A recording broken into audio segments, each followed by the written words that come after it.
Hello and welcome to episode 187 of Page One, the Writers Podcast. I'm Tarek. I'm Marco, and thanks for joining us for another episode of the podcast that speaks to writers to find out how they got into the industry, try and get as many hints and tips from them as possible, and something else that I always say that I can't remember.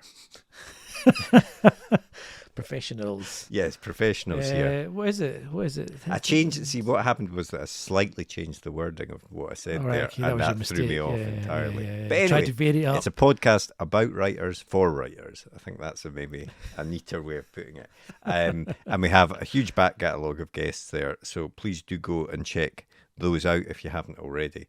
Now, if you listened to the end of the last episode, I did say that we were going to get into a series of industry episodes where we were speaking to agents, editors, things like that were going to be video interviews with some of the people in the industry, to give you a bit more info about what happens once you've written that book and it's out there and how it gets published. But you will know if you've downloaded this episode and looked at the podcast cover that we don't have that. We've got one extra special author this week. We do indeed. We have the fantastic Kim Sherwood with us this week, who has written Testament. That was her debut novel. 2018 went on to win the Bath Novel Award, longlisted for the Desmond Elliott Prize. But the Bath Novel Award is how she was picked up, in fact. That's what she's picked. Exactly, yeah. So Bath Novel Award is an award which is for unpublished or unagented writers. It's quite a big award to win. It's quite kind of announces you quite well. So I think it was one of the judges. She says it's being her agent. So that was how she got into the industry. Spoiler. And but perhaps what she's best known for, certainly how I know her anyway, is from her new trilogy of officially sanctioned by the Ian Fleming estate James Bond books.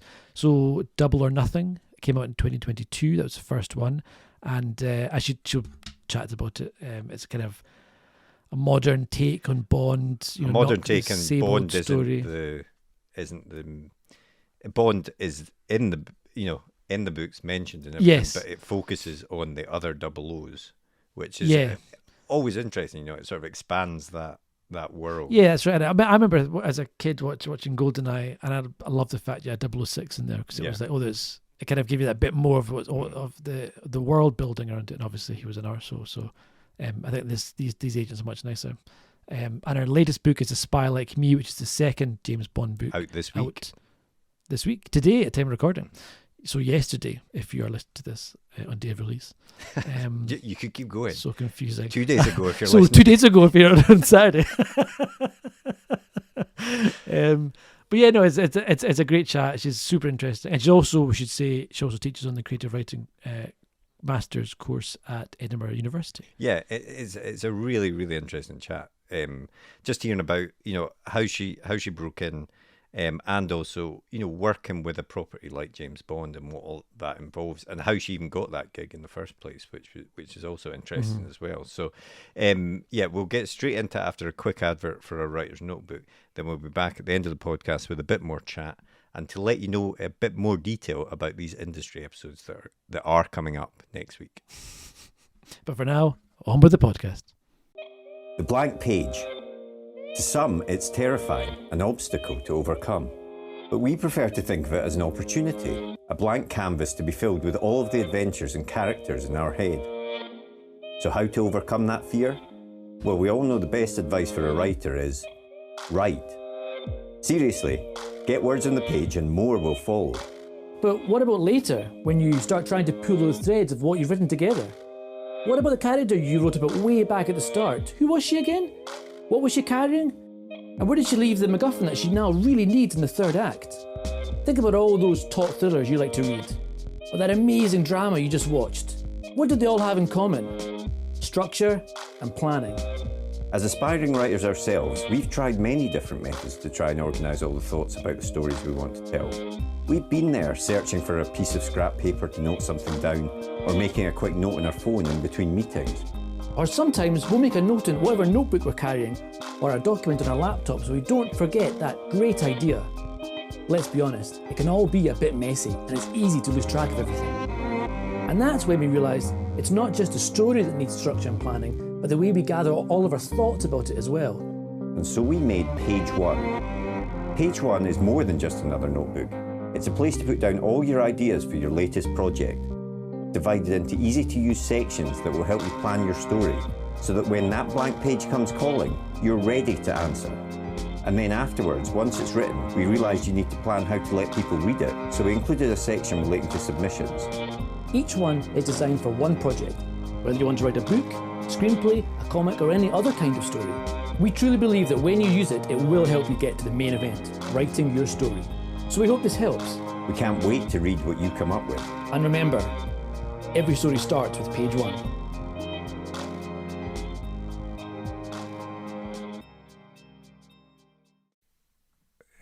Record there. I was reading that you grew up writing short stories, you made illustrated books and things like this. I mean, was being a writer something that you wanted to do from a very early age then? Absolutely, yeah. I feel really lucky that when I was about 4, I'm told, I said I want to be a writer, and nobody laughed at me and told me that was ridiculous. I've always thought that was really fortunate, because I was just encouraged, and creativity was really encouraged in our house, and going to the local library, going to the local secondhand bookshop. And so those spaces became really welcoming for me, and spaces where I felt really at home. And the dream was always to become a writer. And like I say, I just feel very grateful that my mum never said, oh, well, that's, that could be a hobby, or maybe you need another plan. Or she just said, if you work really hard and it's your passion, and, just go for it. And all those kind of early years of making and illustrating books, and that creative process has really stayed with me. So I still, I'm not especially well, but I still sketch my characters and draw out maps of my settings, and paint the interior rooms that my characters inhabit. And that's always been a really important part of my creative process. I read as well that you were sort of drawn to the particular types of books that you seemed to be interested in when you were younger, were the sort of adventure books like Famous Five, but also stuff like Robert Louis Stevenson, Arthur Conan Doyle, and James Bond, which we'll get back to later on. But I mean, were these the types of stories that you really enjoyed exploring? Absolutely. Famous Five meant so much to me. Famous Five was always what I spent my pocket money on. I used to look after, neighbours' fish, very low stakes, and water their gardens and things, so then they'd pay me, 20p, and I'd save it up and I'd go and buy Famous Five. And I loved Famous Five so much because, of course, there was George. There was this girl with short hair. I have short hair, I always have, who loved adventures, and she had an island. So, that's something to aspire to. But she was quite unusual in adventure stories at that time. These days, you'll find books that specifically say, adventures for girls on the covers and that kind of thing, which is great. And of course, you can identify with male characters. As a girl, I identified with a lot of them. But it's really nice to have a character who you can see yourself in. Mm-hmm. And George was that for me. And then, of course, things like Treasure Island, which really influenced my latest novel that isn't a Bond novel, A Wild and True Relation, which is a smuggling novel. I loved Robert Louis Stevenson. I loved Conan Doyle. And then discovering Ian Fleming when I first bought a Fleming novel when I was 12. And that was really life-changing for me in ways that I couldn't really have anticipated. But he became one of my favorite writers, and I just read and reread all of his novels as a teenager. And I loved his style. And I loved that sense of going on a quest. I as a little kid, I would play these adventure games and spy games in our back garden. I grew up in North London, and all of the gardens kind of run together. Mm-hmm. And I would be climbing into people's gardens, and I'd be spying on my neighbours, who luckily were very tolerant of this. And I would write little novels about, mysteries that were going on in the neighbourhood. And I think that love of adventure and love of mystery and love of spy fiction as a kid really trained me to be a writer, because it taught me to be observational and to pay attention to people's characters, and to I used to play this game actually with my mum when we'd go on walks on Hampstead Heath, where I would come up with descriptions for things, and I'd come up with similes and metaphors. And again, luckily, my mum didn't say stop being precocious. She just encouraged me. So that was really formative, loving those books and wanting that sense of adventure. I mean, it's funny because you obviously love these kind of adventure spy books and stuff, and I'm assuming because that was the stuff you were reading, is that the kind of stuff you were writing growing up, those kind of stories? Because your first published novel seems very different from all of that stuff. Yeah, so I in a way I had, I suppose, a quite varied taste in what I was reading growing up and what I read now. So I love everything from Hilary Mantel to Lee Child. And again, I feel fortunate that nobody told me you have to have one genre that you love to either read in or write in. And I would go down to our local secondhand bookshop in Camden and I would just load up my arms with everything from literary theory to Ian Fleming. And that, I think, gave me a real respect and appreciation for all of the different ways that we can tell stories. As you say, my first novel is very different from James Bond, although I snuck a few Bond references in there. But my first novel is kind of literary fiction about the ways in which grief and trauma are inherited through 3 generations of a family since the Holocaust. And I think that spectrum of reading did really kind of fuel me as a writer with cross-fertilization, because of course everything, and you guys will know this as well, everything we come across can feed into what we're writing in so many different unexpected ways. So although Testament, my first novel, is not a thriller, the way that Ian Fleming writes about place, the way he has that really fantastic journalistic eye for travel, I think that really affected me growing up. And so when I came to write Testament, which is set across Europe, approaching writing about Budapest, about Berlin, about Prague, I think Ian Fleming's journalistic eye really influenced how I tried to shape my own style. Mm-hmm. And how did it get there? How did it become the published book? I mean, you were obviously writing from the age of 4 or whatever, but at what stage did you seriously start to try and pursue that as a possibility? Well, I studied creative writing undergraduate, so I studied literature with creative writing as a degree at UEA, and you'll have lots of listeners who are writers, and I would say you don't need to go and study it to become a writer. That's one way, but it's not the only way. But that was what I did, and then I went on to do the MA in creative writing at UEA. I was very one-track minded, I think. I kind of knew what my passion was, and I wanted to be surrounded by that.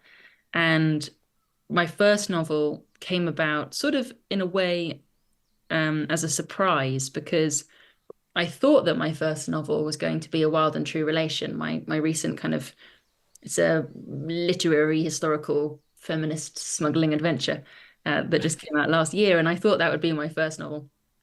I was working on that during my undergrad and took it onto the MA with me. But then my grandfather, the actor George Baker, passed away, and he was really a father figure in my life, and losing him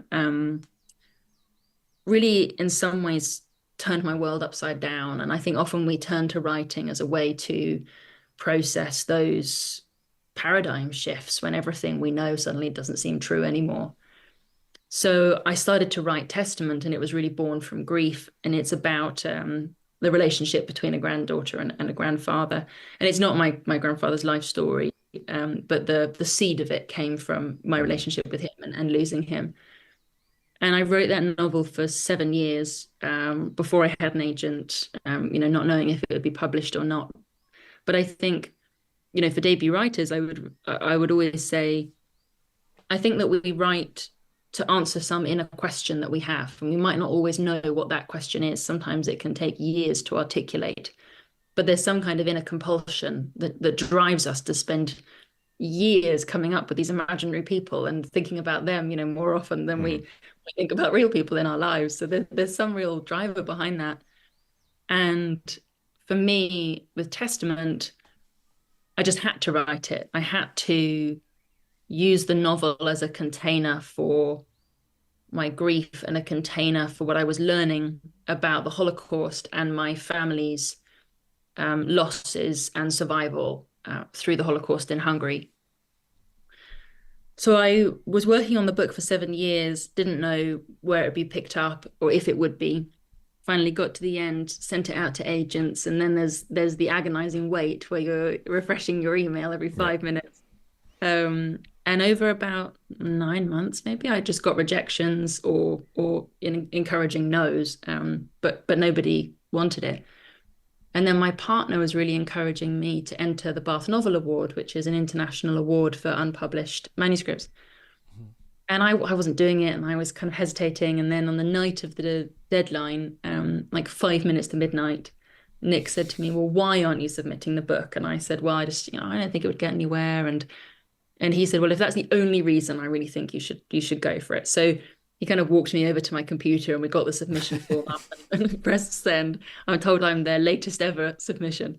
And I won. So I went all today.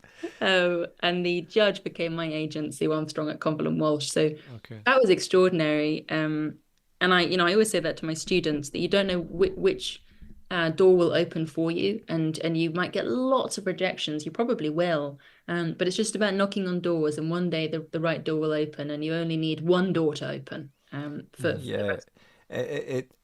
I mean, obviously we've recorded a lot of these episodes, but it is remarkable how,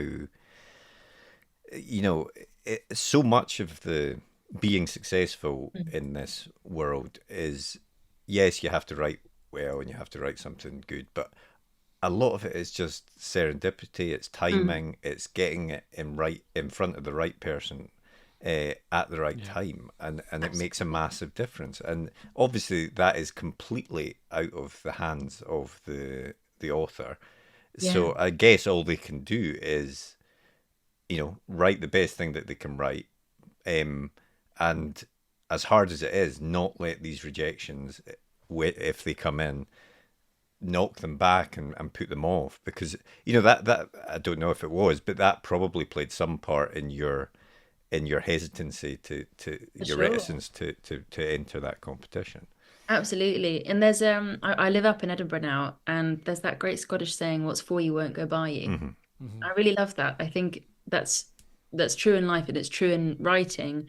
It can be so hard not to take those rejections personally, of course, because being creative in public is inherently vulnerable. The creativity has come from somewhere deep inside you. As I say, there's this kind of inner compulsion, inner question, which is deeply personal. And then when you send it out into the world, you have to have a little bit of distance so that you can say to yourself, well, just because it's not right for that person, that doesn't diminish the work, and it doesn't mean it won't be right for somebody else. So I think it's, as you say, you have to write the best book that you can, write for yourself, and then keep knocking on those doors and wait for the yes. And then once you have that yes, so then I sold the book to River Run, an imprint of Quercus, and my editor, when I met my editor, I felt like we had been friends all of my life within about 5 minutes. It was just that immediate connection, and I felt so grateful that my agent had thought of her.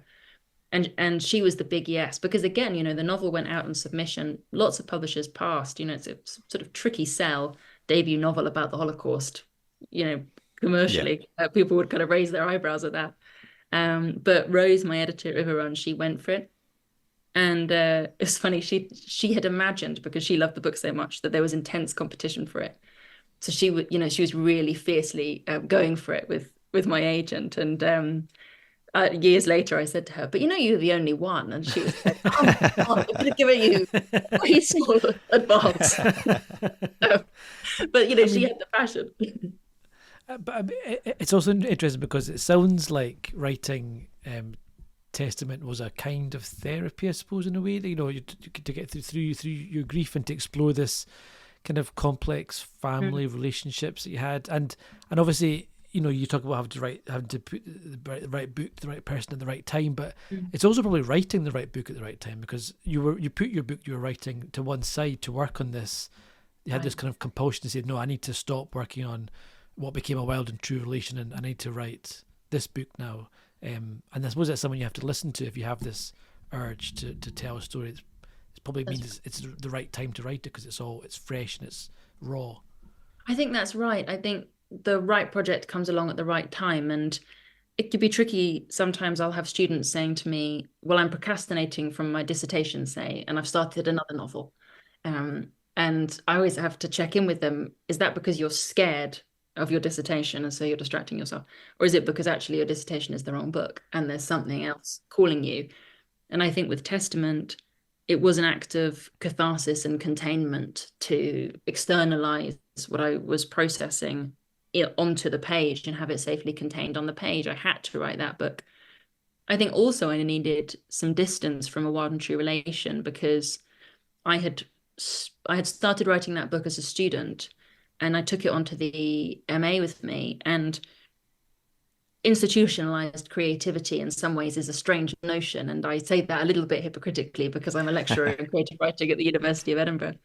But that book, I was, workshopping it weekly with different groups and different lecturers, and I was really young. I was 22 when I did my MA, and everybody had a different opinion. Everybody thought the book should be a different thing, and because they were all older and wiser than me, I believed them all. So then I started to try and write 24 books in one, and it kind of broke under the weight of that. So when I moved to writing Testament, I wasn't even sure I would return to writing A Wild and True Relation. And A Wild and True Relation from start to finish was 14 years of my life, obviously not working on it every day. Other books happened in between, but there were times where I stepped away from it and I didn't think it would resurrect.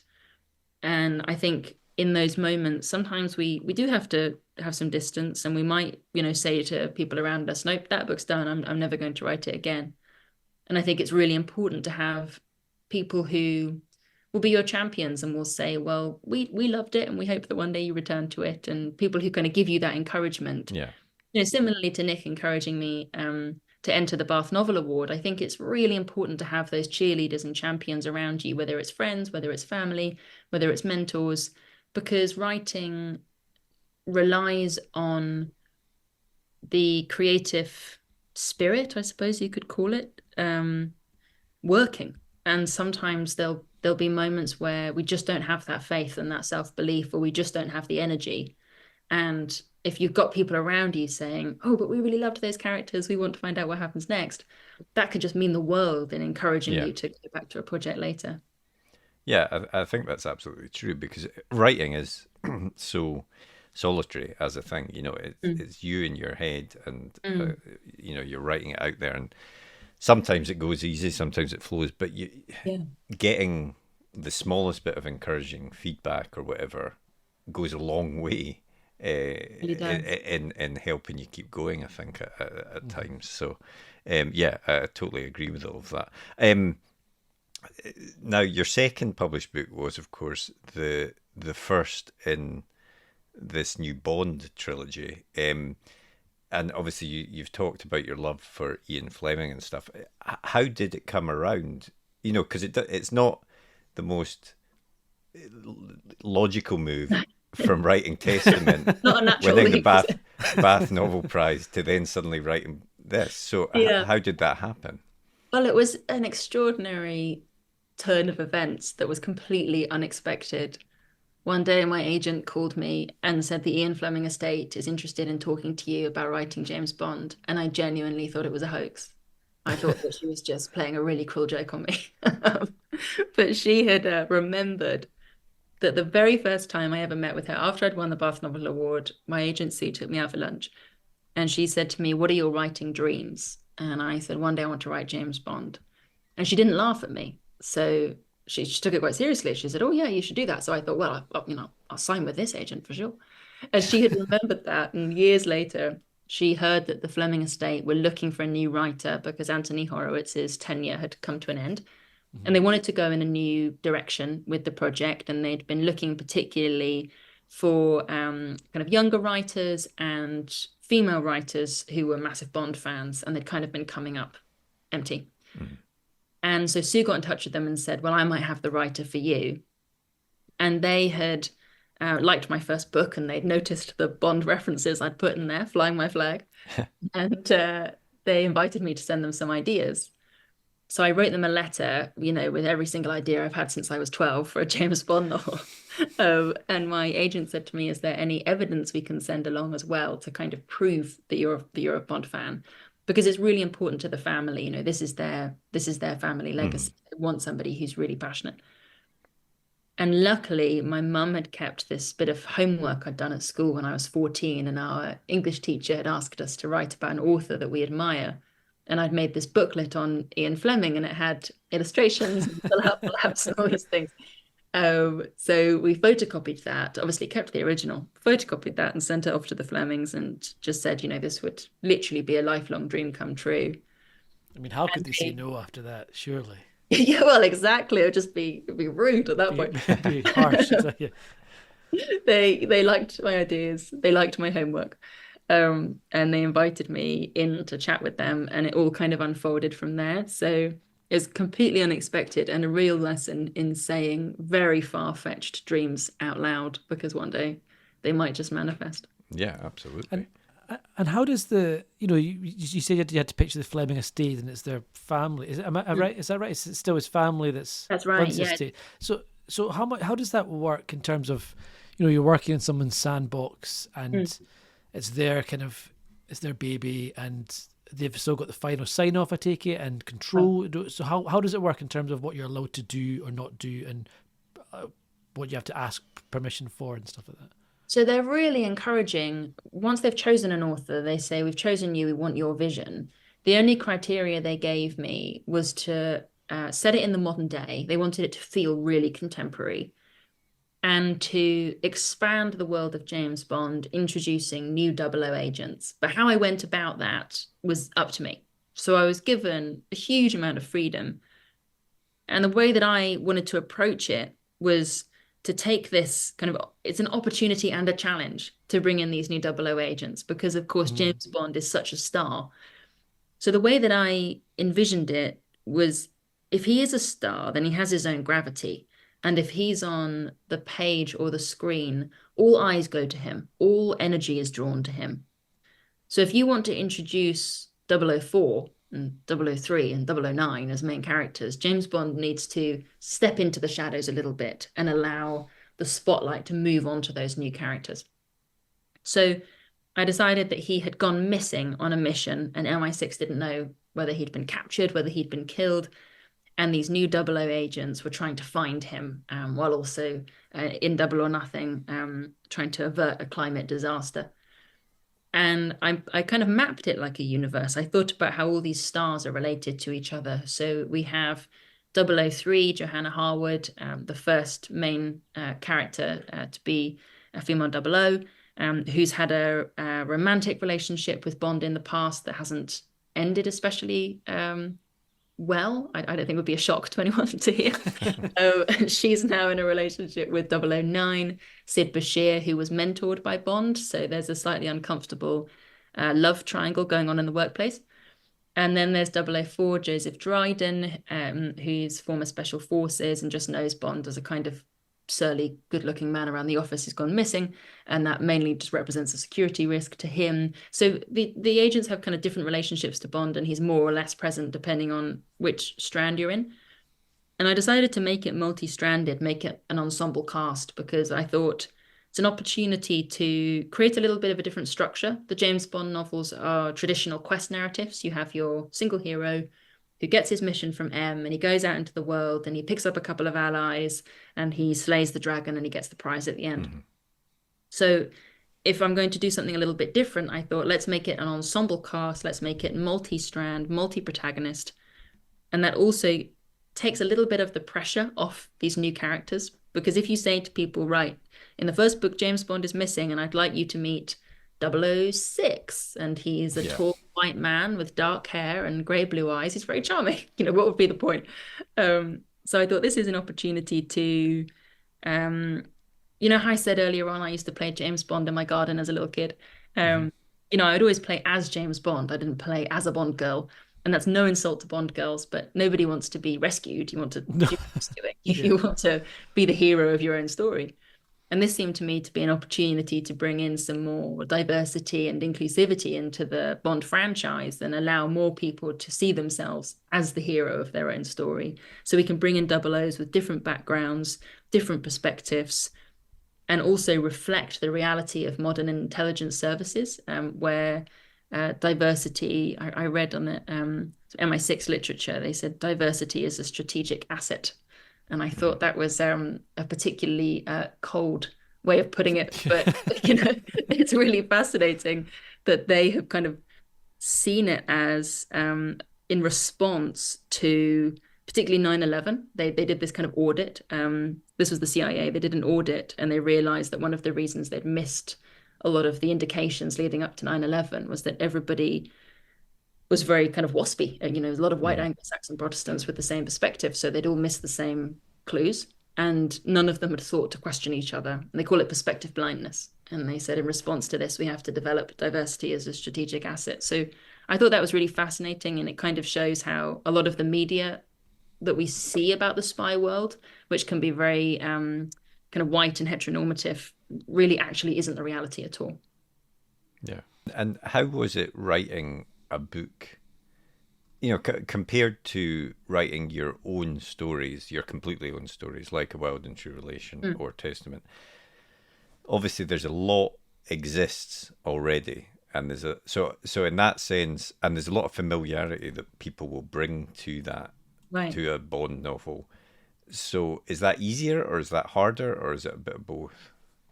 It's a bit of both, I think. The real favor it gives you is the symbolism that we carry in our cultural unconscious for James Bond. Even if you're not a big Bond fan, you kind of know the car, the suits, throwing the hat in Moneypenny's office. You kind of have it in your mind.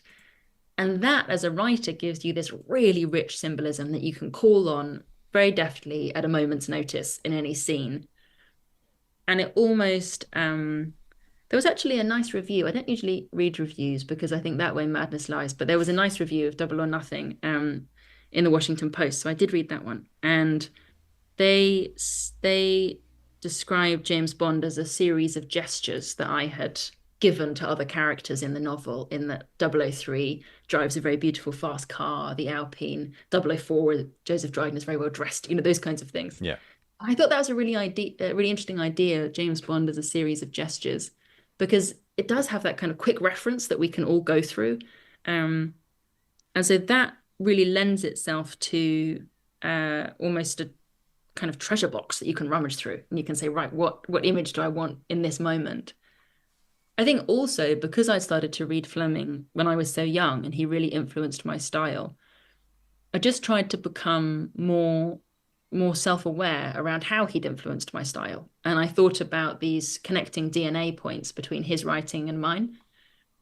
And I think my writing is very imagery rich. And I think that came from him. His similes are just brilliant. I would say he's actually a very underrated stylist, as strange as it may sound to say Ian Fleming's underrated. And then also he uses third-person omniscient point of view, which is kind of an old-fashioned point of view these days, but he uses it brilliantly. And that was a great gift to me because I've got this ensemble cast, so I've got multiple perspectives that I'm occupying.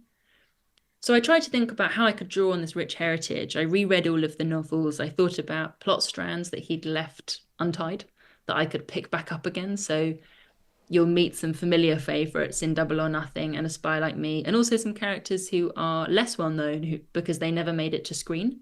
But they're actually some of my favourite characters, particularly female characters who just never carried over into the films. So I tried to create this web between my books and his, and I have kind of headcanon. This was the challenging part because I wanted it to feel very connected to his world, but his world, he sat down to write Casino Royale in 1952. His world is very different from mine. So I have a kind of headcanon version of all of his novels as if he wrote them in the 90s and 2000s, and as if my novels are picking up immediately from them. Okay. So maybe one day I'll write a modern version of Moonraker with neo-Nazis instead of Nazis. It's fortunately very easy to modernize those. Well, I mean, your new book, as you mentioned just there, is A Spy Like Me, and that's the second book in your Bond trilogy. So do you want that's out in 2 days' time at the time of recording, the 25th of April. So why don't you tell us a little bit about what the book is about? So in A Spy Like Me, MI6 discovers a smuggling ring that is funding terror through stealing and looting and smuggling diamonds and art, antiquities, people. And every 6 days, a bomb is going to go off somewhere in the world, funded by this smuggling network. And in the opening of the book, and this isn't a spoiler because it happens pretty much on page 1, the opening of the book, a bomb goes off in the BBC, and MI6 realize they only have 6 days to stop the next bomb anywhere in the world. So our different agents go down these different smuggling pipelines. And this was really inspired by Goldfinger and Diamonds Are Forever and Ian Fleming's love for smuggling as well as my own. So we have 004 Joseph Dryden, who's former special forces, going to Afghanistan to track down the looting and smuggling of antiquities. We have a new character, Rachel Wolfe, who's a diamond thief, who gets the kind of tap on the shoulder from Moneypenny. Moneypenny's been promoted, a long overdue promotion to head of the 00 section. So Rachel Wolfe is tracking down diamonds, going through the pipeline from Europe to Dubai. And then we have 003 Johanna Harwood, who is on the trail of a people smuggler who she believes is responsible for the disappearance of James Bond. So we follow our agents down these different pipelines, and they all, I guess we could say, collide by the end of the novel. Excellent. Nice. And obviously the first one had a good reception, but I did want to ask, because unfortunately it is a theme in modern internet times that obviously a female writer of James Bond, did you experience pushback on that from people? Yeah, it's been this whole thing has been such a learning curve to go from writing literary fiction that was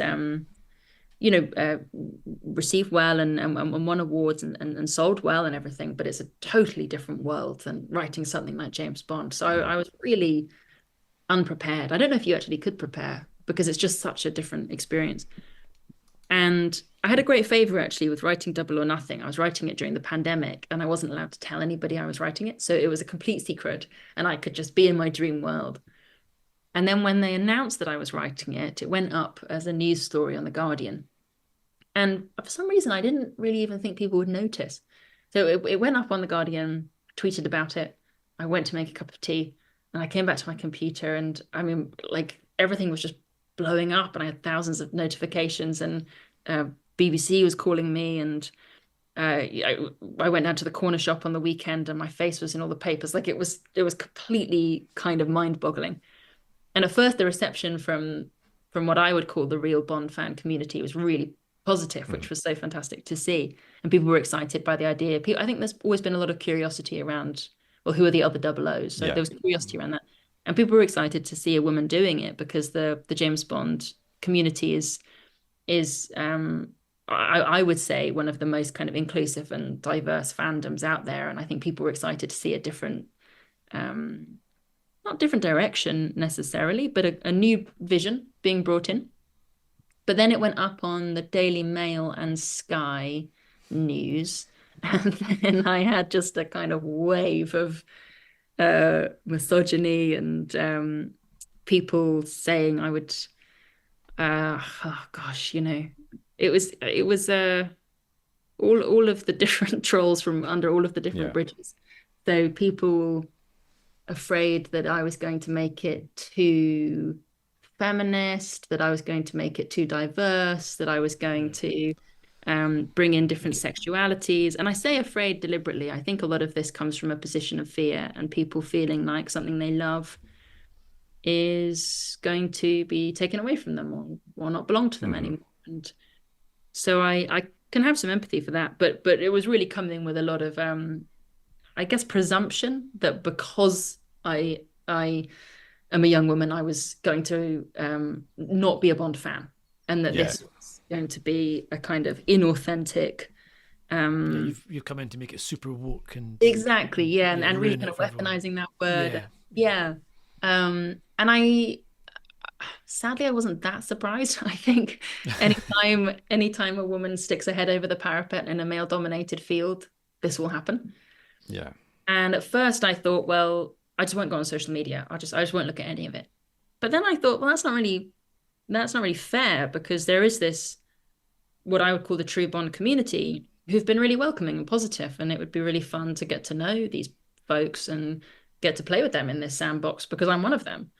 So then I thought, well, I'm just gonna try and cut out all of that negative noise, and those presumptions that people have, acting from as I say, I think a place of fear and anger, maybe isolation, and just focus really on the positives. And I thought, I've got this amazing opportunity, this amazing platform has been given to me, and I could use that energy to encourage the kind of voices that I think ought to be center stage, and encourage the kind of creativity in the fandom.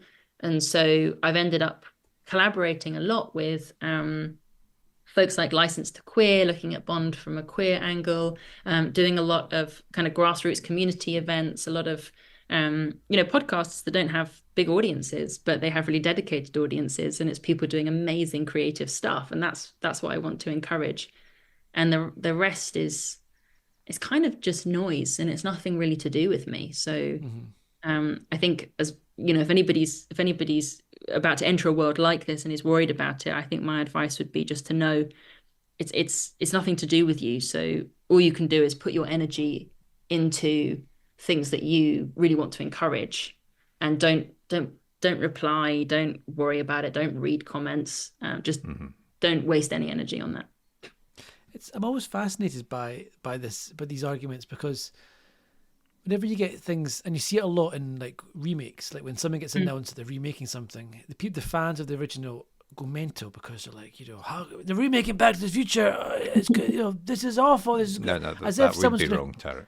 No, well, but it's as if someone's going to come around to your house and pick up your DVDs and snap them in half and say, well, you can't have this anymore. Now you can it only doesn't have exist anymore. This new one, which is, and because it's new and it's remake, it's completely opposite. And with gender swapped the roles, and it's a bloody comedy now, and it's, no one's taking it away from you. It's I always find it quite difficult to understand where the anger. If you don't like it, just don't watch it, don't read it. It's exactly, there's nothing to say you have to join in if you don't want to. Exactly, yeah.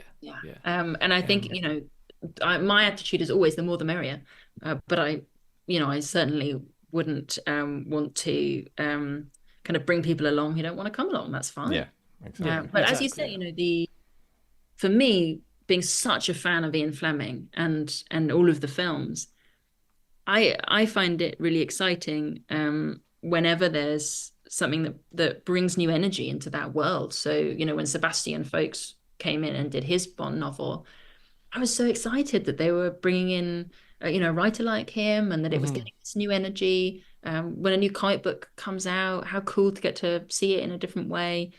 So my feeling is just always the more the merrier. And I think it contributes to this amazing legacy. When you think about it, James Bond is a literary creation, 70 years old in the cinema, 71 now in the cinema. They had the 60-year celebration last year. It's really rare to have something that adapts and evolves with its times like that under the one umbrella. So you could say, look at Sherlock Holmes, for example, but of course the Conan Doyle estate hasn't got control of that. So that's this diffuse thing, which is great in its own way. But the fact that you've got the one family, the Broccoli family, involved in the films all this time, and you've got the one family, the Flemings, involved in the books all this time, and the character has not only survived but thrived while evolving, I just think that's amazing. Yeah, I mean, just thinking about it, just the very fact that it's James Bond, especially, with even the films, the actors have all changed. They've all brought something very different to the role and things like that. Absolutely. As a character, as a world, it has, as you say, always been something that is open to change and is there will be a new interpretation all the time, and I think it's all the better for it. And that's why it survived, I think. You have to be able to adapt to survive. And when you look at the films, they do really massively change tonally. Oh, yeah. Connery to Moore, in how they approach things like sex. When you go back to Dalton's films, that was at the height of the AIDS crisis. So they really wanted to play down him kind of being this, I guess you could say, promiscuous figure. They wanted to dial that down. So there's always these different things. Like, when Casino Royale came out, I remember almost jumping in my seat when Judi Dench said, since 9/11. Suddenly it was in our world. Yeah. But it can evolve like that. And I think that's... that was going from Die Another Day, which was just, the other end of the scale in terms of invisible cars and kind of that kind of gadget, heavy stuff. Fantasy, yeah, exactly. Fantasy. And I think that's why James Bond remains the hero that he is and remains a talisman for our times, because he can change. And I wanted to ask you about tie-in books, because we've chatted to a lot of authors before on the podcast who've done tie-in books, but I think it's been like more sci-fi stuff like Alien and these kind of books, and a lot of the sci-fi tie-in books, I get the impression that it's quite a hard grind, like it's short turnaround times, not very much money, and they pump up maybe 4 or 5 a year, whereas with Bond it seems a very different model, because it's quite limited. Like there's not a lot of Bond books. They're not saturating the market with them. I get the impression it's not the same kind of. You've got 6 months to write this book from the first meeting go. And does it feel like a tie-in in the same way that you view tie-ins for other franchises, or does it feel like a kind of different thing? It does feel like a different thing. It's interesting for me coming to it from the experience of literary fiction, that being my background. And folks listening might be thinking, well, what do you mean by literary fiction? In some ways, it's kind of a nebulous genre, but commercially, it's very different. And the expectations and the timescale and the money is very different. So as I said, with Testament, I took 7 years writing that book, A Wild and True Relation, of 14 years from start to finish. Then when I signed on to do this, the agent for the Fleming estate said to me, you can write a book a year, right, Kim? And of course, in those moments, you just say, yeah, absolutely. I could do. Never tried to write a book in a year before, but I was very confident that I could. And then in retrospect, I thought, what a mad thing to agree to. But there are some writers, working, as you say, in, say, the start, some great Star Trek books, but they produce those novels so quickly. It's amazing. For me, I've had to learn a totally new way to write, because my tendency is to take a long time and to massively overwrite. So to kind of gather material, almost like sculpting, gather and gather and gather, and then cut it down into the shape that you want it to be. But if you're trying to write a book in a year, you can't have an excess 40,000 words that you whittle away. There just simply isn't time for that. So I've tried to learn to write in a more targeted way. And at first I tried to be quite strict with myself in planning. But then I realized that, for some writers that really works, to have a really detailed plan and to kind of follow it chapter by chapter. But for me, it helps to have ideas and a plan to begin with. And I do love drawing big diagrams and big maps, but very quickly I kind of throw those out the window, because I think the more that you write a book, the more you get to know it, like getting to know a person, the more it will tell you what it wants to be. So I've always felt like you can't even know the beginning of a book until you finished it. And so much will happen in the editing process. That's still writing.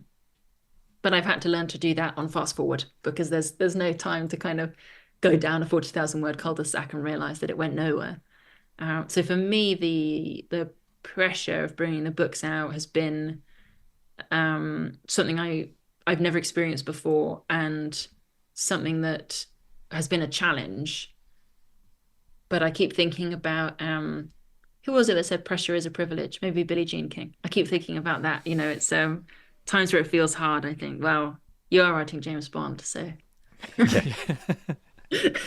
Is there more planning involved? Do you think you have to actually, as you say, you don't have time to waste finding out by writing. You have to know where you're going, and then exactly. And it was a different process to begin with, because I mapped out the 3 books and gave the plan to the Flemings to sign off on at the very beginning, and then the publishers to sign off on. But I have completely then changed aspects as I've gone, especially because right now we're living through such a tumultuous period geopolitically and socially. And I want the books to feel rooted in our world. That was a challenge to begin with, because I started to write these books in March 2020, not an auspicious time to write a globe-hopping adventure. Yes. And I didn't know what to do with the pandemic. Do you include it? How can you have a James Bond adventure where no one can go anywhere and they're all wearing masks? So I thought, well, the book's not coming out until September 2022. It'll all be over by then, I thought. So I set it a little bit down the line. But when you read it, it's kind of very contemporary feeling. It's set around Christmas 2021, but there's just no mention of the pandemic, because I thought it would all be over by then. I imagined it would take, for some reason, I decided it was going to follow term times and that by the new semester it would be over.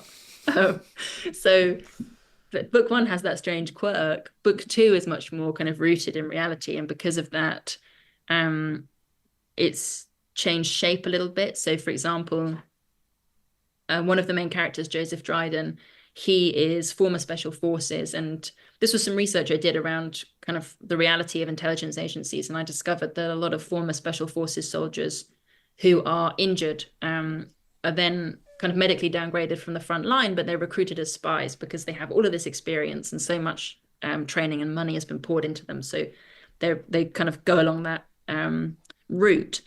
And so my background for Dryden was that he had suffered traumatic brain injury through an IED in Afghanistan, which is the most common injury for soldiers in Iraq and Afghanistan, and that it had affected his hearing, so he couldn't be on the front line anymore. But the Q branch had come along and said, well, we can augment your hearing with this neural computer interface, which was just being developed as I was writing the book. And I actually spoke to a couple of military doctors. I called up the army and said to them, I wonder if there's any military doctors who would speak to me. I'm writing James Bond. And there's just this silence at the end of the phone. And then this sergeant said, you're writing James Bond. I said, no, really, I am. It sounds crazy, but you can Google me. And I heard some typing. And then she went, oh, okay, yeah, you are writing James Bond. And she said, someone will call you. And I thought, no one's going to call me. But then this lieutenant colonel called me and we had a 2-hour meeting. So I had all of these details that really informed the character. And Dryden's background is so rooted in Afghanistan. Then when I came to writing book 2, we withdrew from Afghanistan. Western forces pulled out and left behind the interpreters that had worked so closely with the British Army and are now in really grave danger, and left behind so many, I don't know if left behind is even the right word, but for me, the conditions that women and girls are being forced to live in Afghanistan and that we seem to accept as okay, I found really shocking and disturbing. And I thought, well, I've kind of rooted this character in this conflict, and in spending so much time of his life there and building relationships there. So he has to have a response to this. I can't just kind of ignore that it's happened. So book 2 was then really shaped by that. And there's a section of the book which is about his relationship with his interpreter in Afghanistan, and sees him go back there. So the planning was really intricate, but then you have to be prepared to abandon that if something comes along that you think this is really fundamental to the truth of the character and I have to respond to it. And you've obviously written this is the second Bond book. There's another one to come, I think. But are you still writing your own stuff in the meantime, or are you focused solely on the Bond stuff at the moment? I haven't been able to write much of my own stuff in the meantime, simply because the writing schedule and publicity for this has been, as I say, it's a big learning curve. I've never really had experiences like this. That the book is being published globally. I'm doing events around the world, which has just been amazing. And I feel so grateful to have those experiences, but it doesn't really leave time for anything else. But I have had, I don't know how you guys do it, but I've had ideas, and I love your page 1 notebook. I've had ideas that I put in little boxes in my notebook, like they're fenced off in a prison. Or in Monopoly, the go to jail, fenced off like that. Yeah. And when I'm done with these books, I'll open up the gates and see what comes out. Yeah, brilliant. And so, yes, A Spy Like Me is out this week, as we said, as we record this anyway. And the next one, do you have Did you pitch them all at once, or Yeah. so you have some idea of what that one's about then? I've just finished writing that one. Oh, there you go. Yeah, yeah. So it was due to the publishers on the 8th of April. This is the sort of craziness of the schedule. Delivering a book and publishing a book in 1 month is a surreal thing. So when people are asking me questions about A Spy Like Me, I keep almost giving away secrets about the third book because it's the one that's. I can't quite remember actually. It was so long ago since I wrote it. Yeah, exactly. So I've just finished it, and I spent the last week writing it at Gladstone's Library, which is the UK's, I want to say, only residential library in the country and the only prime ministerial library. And they do these residencies for writers. So I went there for a week, and I never really experienced a feeling like it. Obviously, I've finished novels before, but it being a trilogy and it being such an intense experience and such a dream, that last night finishing it in the library, I was in the library by myself till about 10 p.m. I didn't stop for dinner because I was in a flow, and sometimes flow feels so precarious. You think if I stop, it'll all go away, and you're not even allowed food in the library. So I smuggled in some tomatoes, cherry tomatoes, which I was in my tote bag illicitly at 10 p.m. And just writing and writing and writing, and then I got to the end, and I thought that I would feel really euphoric. I thought that I would be kind of dancing around the library, but I just felt like I'd sprinted a marathon. I just felt exhausted, and like I was saying goodbye to people who'd been so close to me so intensely for 3 years, these characters. So it's a very strange feeling, and I'm yet to hear. So I sent it around. Another way that it's very different from other books is that there's a lot of cooks in the kitchen. So I sent it to the US editorial team, the UK editorial team, and to the Fleming family. And then everybody's thoughts get distilled into a letter. And then you kind of have this sort of cacophony of voices giving ideas. So I'm nervously awaiting that. Yeah, that must be difficult to deal with like, do you get conflicting advice, and how do you juggle that then? You do, yeah. Whatever and the Flemings say, you have to follow. Yeah, exactly. Well, I kind of have a hierarchy of feedback. So I think, if you're related to the man, I'm going to give your opinion a little bit more weight. I mean, I have to say, what when you see, I keep imagining the Fleming family. In my head, they're almost like Bond figures themselves, kind of like in smart suits in drawing rooms, and they call you in for a meeting. Or stroking a cat. Or stroking a white cat, yeah. Maybe they're bald with one eye scarred. Yeah, being in the mafia. So it's Ian Fleming's nephews and nieces mainly. And they've lived and breathed this their whole lives. So they have this unique relationship to it. But for them, it's normal, which is funny because to me, being such a massive Bond fan, to me, even to meet them was so exciting. Yeah. And they, for No Time to Die, they have a special premiere that's put on for the family in Leicester Square, which they invite their writers to. So I went to see No Time to Die with the Fleming family and Anthony Horowitz and Charlie Hickson. Oh, cool. I mean, it was so surreal. I felt like I'd floated up outside of my body and was just staring down at myself, thinking, God, if my 12-year-old self could see me now. So we all went to the cinema to see it, and I was saying to the family, like, doesn't this feel kind of surreal to you? The new film, and here it is. And they were just looking at me sort of puzzled because it was just their lives, totally normal for them. Just the next Bond film. Yeah. Yeah. Yeah. Just mental to me. As you say, kind of your whole job is just curating Uncle Ian's Bond books. Exactly. It's this massive juggernaut thing. It's just, Yeah. And it is so personal. And I think that's part of the key to its success in terms of the everlasting nature of James Bond, both for films and books. That for the Broccoli family with the films and the Fleming family for the books, for them it's deeply personal. It's the only thing they produce. So sometimes you'll see Bond fans saying, I can't believe we have to wait 5 years for the next Bond film. But it's it's not a I don't know the ins and outs of how it all works, but I always think this isn't a company that's kind of cranking out lots of films a year that will make loads of money and be this kind of turnover. They're focusing on getting this one thing right. And if they don't get that one thing right, it's all lost. I always think, what's the length of time for something to fall into the public domain again? Because I know that's obviously with Sherlock Holmes, too Yeah. old to. 75 years. isn't it? 75. So does that After mean the Bond's death. going to at some point going to come Yeah. public domain? Is this 75 years after the death of the? But it's author also or the different in creator? America and stuff. So like you can have I it think it's becoming after the public. death of the author. I think it is. Yeah. Sure. So at at some it point will they'll come lose up. control, Yeah. and then Yeah. will they have to be out of a job? Basically? But it's like Disney lost control of Mickey, the Mickey Steamboat. Mouse. But Mickey, at the same time, I think after that length of time, it becomes, there'll always be a real version of Exactly. it. Yeah, it's like the way they especially if it's do been horror curated movies well. that happened recently, Yeah, exactly. which Yeah. were Yeah. crap, and nobody ever really.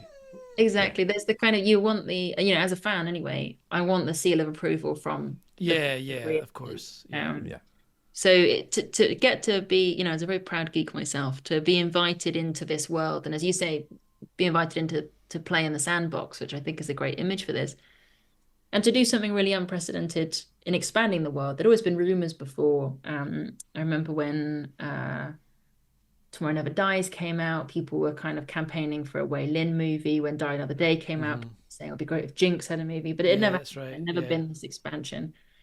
And I think it's, I feel really grateful to be involved in such an exciting moment where the Flemings have said, let's actually take that step and in some ways follow what the MCU has done, say, or what we're used to in Doctor Who or Star Trek, and say, this can be a really rich world with different protagonists who bring us different adventures. And my approach to that is, I love Bond for Bond. I don't want him to change.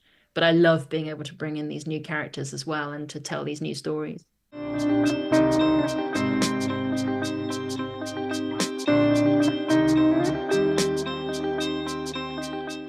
What was the last book that you read? The last book I read was actually From Russia with Love, which I reread during that week at Gladstone's. So that the week that I was there finishing the book. From Russia with Love is my favorite Bond novel. It's the first one that I read. And the reason that I find it especially inspiring for this project is that it's a really unusual structure where for the first half or so of the novel, we see Bond from the Russian perspective. So we're seeing him from the outside, and the Russians are trying to bring down Britain, and they're kind of concocting this scandal that they're going to embroil MI6 in. This is the time to think about the Cambridge Five, think about all of the sort of spy scandals in the Cold War. And there's this great scene where the Russians are trying to work out who to target, and they say the strength of Britain lies in myth, the myth of Scotland Yard, Sherlock Holmes, Churchill. Is there no man who represents that myth for the Secret Service? And another character says there is a man called Bond. And for me, it's really interesting that Fleming is being so self-aware. This is book 5. He's created the myth of Britain, the myth of James Bond, and then he spends the whole novel trying to dismantle it. And I find that self-awareness really interesting, and I find looking at Bond from the outside, because I've got these other protagonists who give me the opportunity to look at Bond from the outside. So that's a really inspiring novel for me and was my company during my week at Gladstone's. And if anybody hasn't read Fleming, a lot of people have seen the movies but not read the books. I would say read From Russia with Love. Brilliant. Nice. What about the last film that you watched? The last film that I watched? Good question. I haven't watched that many films recently because I've been traveling. I've just got back from Venice and Paris, but where I was doing promotional stuff for the book, which is really fun. But the last TV I watched was again while I was at Gladstone's. I watched the old BBC adaptation of Tinker Tailor Soldier Spy. And the like the Carla sequence, John le Carre. John le Carre is one of my favorite writers, and Alec Guinness as Smiley, I think, is just one of the all-time great performances. The subtlety and depth that he brings to that character, it's so defining. To the point that John le Carre actually dedicated the next Smiley novel to Alec Guinness. I think he was that kind of taken with what Guinness had done, and I love. So I when I was younger, I didn't travel all that much. We didn't really have that much money growing up, and couldn't go abroad. And so the way that I perceived Europe really was kind of through spy novels and TV series and films and things like that. Just gave me this sense of this storied glamour to Europe. And I've always felt that. And that I think that really feeds into my writing now. And that's in part because of John le Carré's books and the adaptations, which just use Cold War era Europe to such amazingness. Yeah.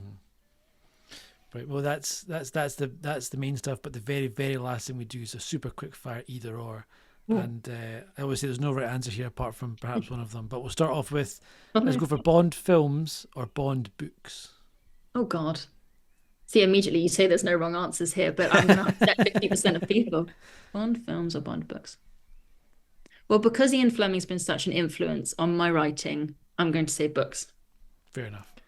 TV or cinema? Cinema. But only just. I really had to think about that. Night owl or early bird? Night owl, for sure. Music or no music when you're writing? Music. I listen to the James Bond brilliant. theme Nice. when I'm writing, which is great fun for everyone in the house. That's been going on for 3 days in a loop.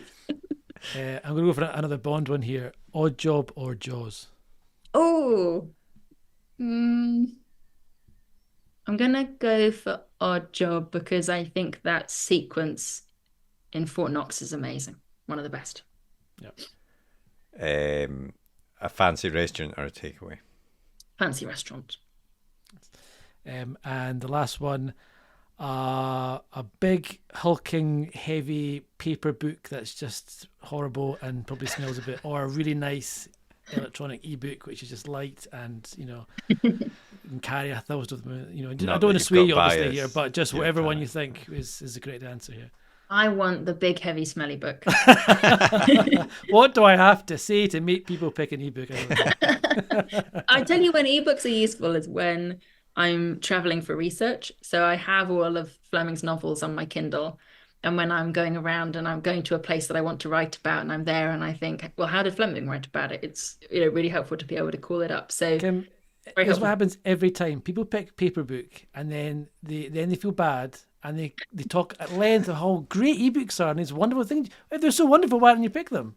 I don't want to hear about it. Because books to me are a tactile experience. Yes, exactly. I want that feeling of weight. I want the feeling of the paper. I want to imagine the binder if it's a really old book. I want the smell.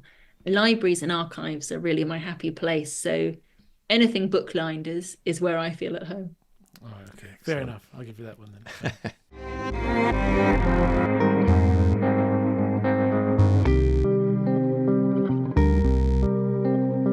So I'm going to make a confession about James Bond. You've never seen a Bond film? No, I have.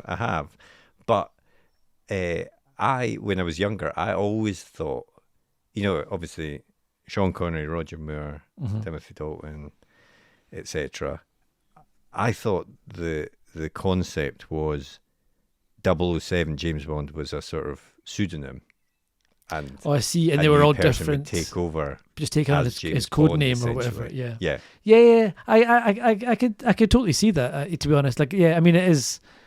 There are, as Diana the other day showed, there are other 007s. That is just a number of that someone has. But to be fair, I did a rewatch of them all probably about 6-7 years ago now. I worked through them all, and apart from realising there's a lot of really bad Bond films in there, I've just forgotten how much some of the older ones really just didn't work for me anymore. But there's also a bit of a arc he has where, because it's a Lazenby one, he gets married at the end, and then Blofeld kills his wife, and then Connery comes back with Diamonds Are Forever after that, aged 55, and he starts off by killing Blofeld at the very start for the death of his wife, and that felt like one of the only until the Daniel Craig ones. I felt like the only time there was ever any actual continuity. Yeah. Because apart from that, they're super standalone. I think I don't remember any other time there's been any kind of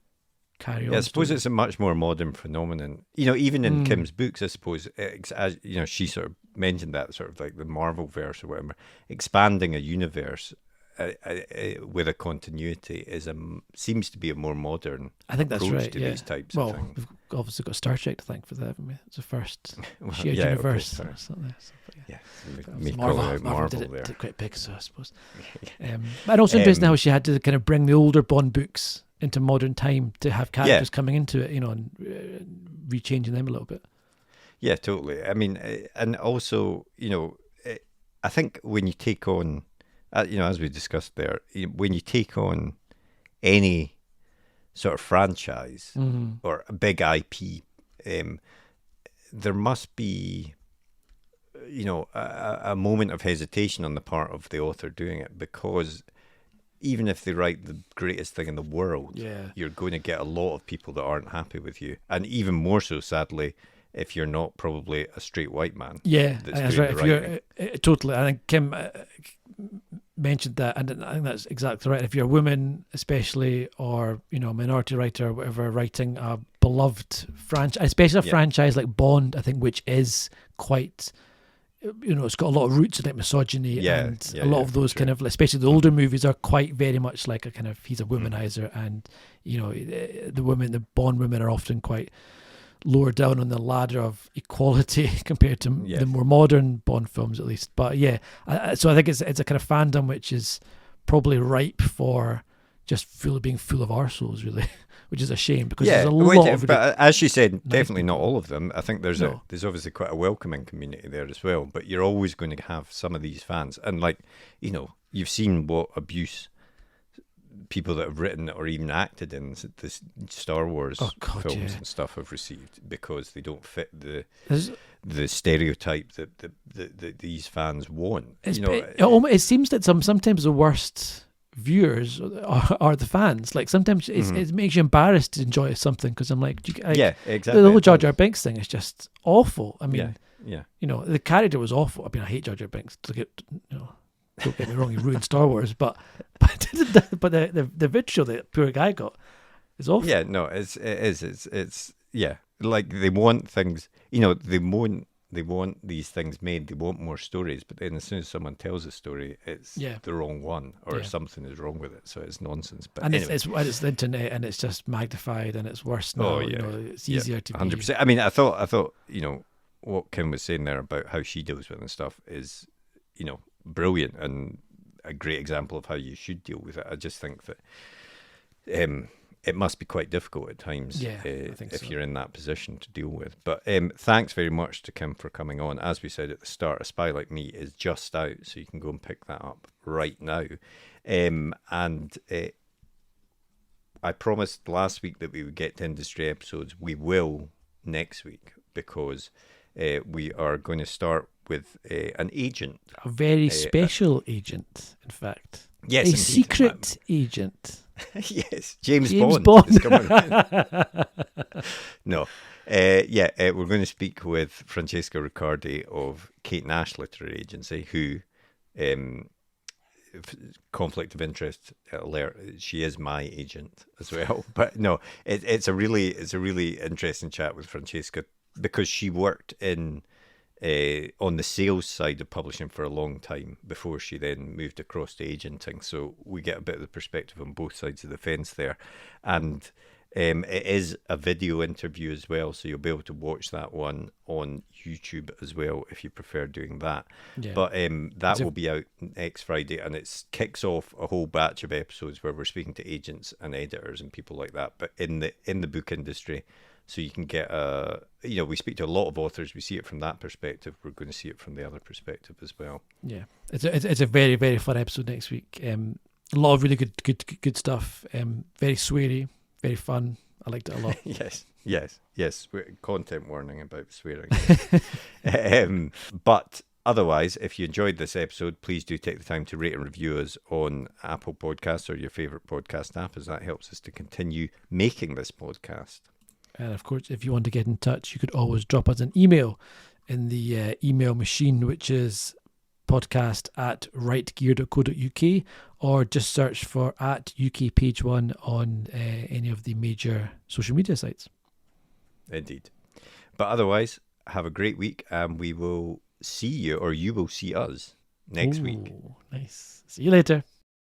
Well, I hope you enjoyed that episode. If you did, please leave a comment down below, hit that thumbs up button, and be sure to hit that subscribe button as well so you never miss an episode like these ones below. And if you want to get in touch, you can always drop us a tweet in the Twitter machine, which is at UKPage1, as evidenced here, and our other social media channels are available. Otherwise, we hope to see you next episode. See you later.